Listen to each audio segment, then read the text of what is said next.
you should understand that there are different types of what is we when we think of waves, we are generally the wave here is just a cross section.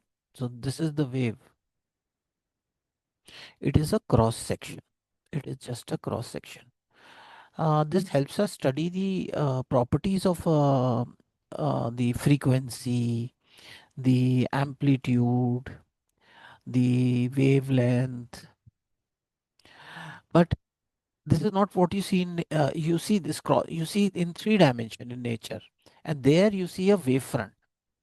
You will see a wavefront, and the wavefront will depend upon what's the source. Like if this planar object is one dimensional object is generating, it will generate planar wavefront, this kind of wavefront, flat. And you might have different types. Like here, if a point source is generating, if this rod is dipping, going up and down, this rod is going up and down, this rod, so it's generating up. It is a point source. This is a point source. The point source is generating circular waves. Okay, it's generating circular waves on the surface of a water. This is generating on this planar wavefronts on the surface of the water. But if supposing a bomb explodes, then it will generate three-dimensional spherical waveforms. So each case, basically the three-dimensional the wavefronts, and each depend on how it was generated. Like it was planar here, but this will ultimately become flat as you go far. As the radius increases, it will nearly become planar. So that's what happens when the sun rays are coming from the sun. It might have started as spherical around the sun, but when it reaches the earth, it is nearly planar. Okay. S- Huh? The more the radius, as the radius approaches infinity, it becomes planar. Now the point is, but why do we study all this? You see, waves are propagated through this mechanism of wavefronts. So we don't just, of course, we know what is a wave. The particles are vibrating up and down. Okay, on mechanical waves, and EM waves is the electric field. And but the main thing is you study certain phenomenon like diffraction, interference. You will learn this in the next class. Uh, Polarization. By studying how do two wavefront and interfere, or how they they they superimpose and affect one point. And then so basically what you are essentially we have to understand is this is very important, this Huygens principle. Each point of the wavefront is the source of a secondary disturbance. Like this wavefront, if it's coming, what he says is that each point on this wavefront, like this point, this point, this point, this point, is is a is a source of disturbance, and it's sending out small wavelets.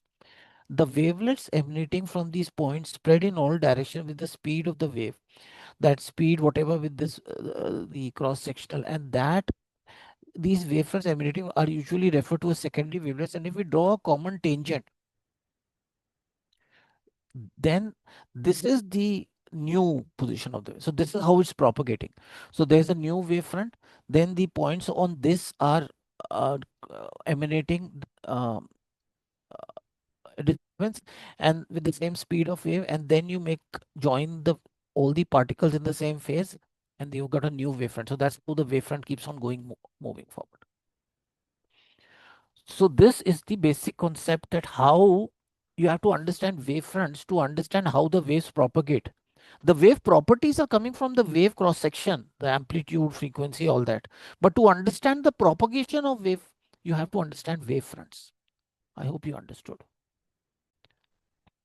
It's this bulb, and this bulb is emanating spherical wavefronts, okay, like that. But the ray is perpendicular to them.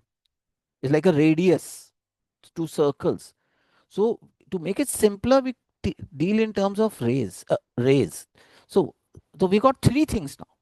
We'll have three things now to consider. One, the wave, which is a cross section, a wave front, which is like a 3D surface, a three-dimensional surface, and a ray, which gives you the direction of propagation, and it is perpendicular to the wavefront. It is perpendicular to the wavefront. It is perpendicular. So, please, you have three terms now: rays, wavefronts, and waves. All are connected. This is the cross section. This is the 3D surface, and this is the direction of propagation.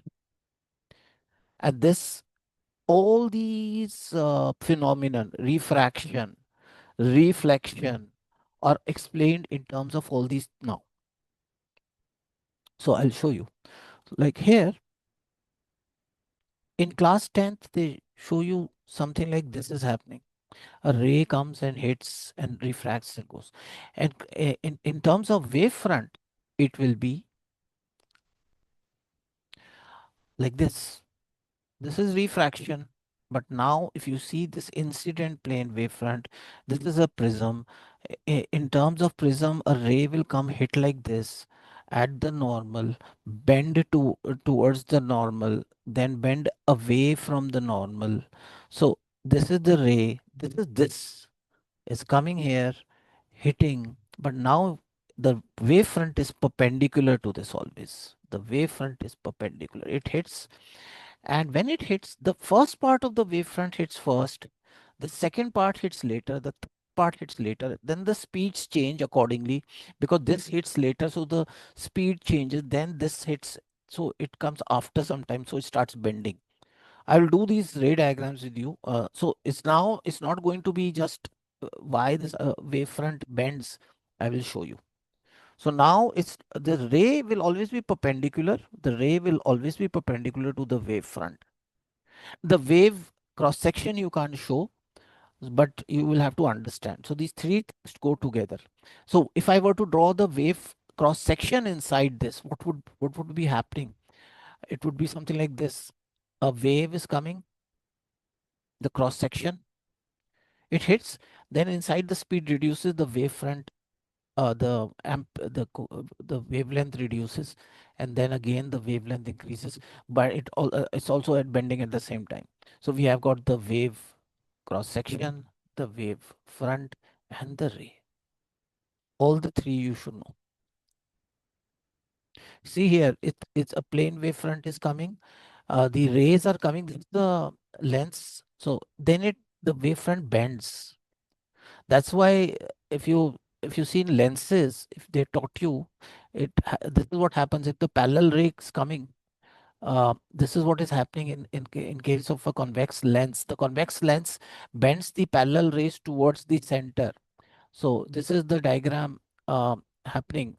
Parallel rays coming, and the wavefront uh, is going to bend like this, and it's going to converge like this. That's what's happening there.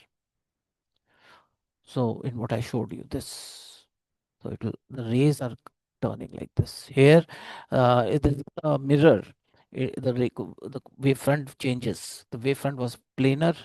Now it's so this is reflection in a mirror.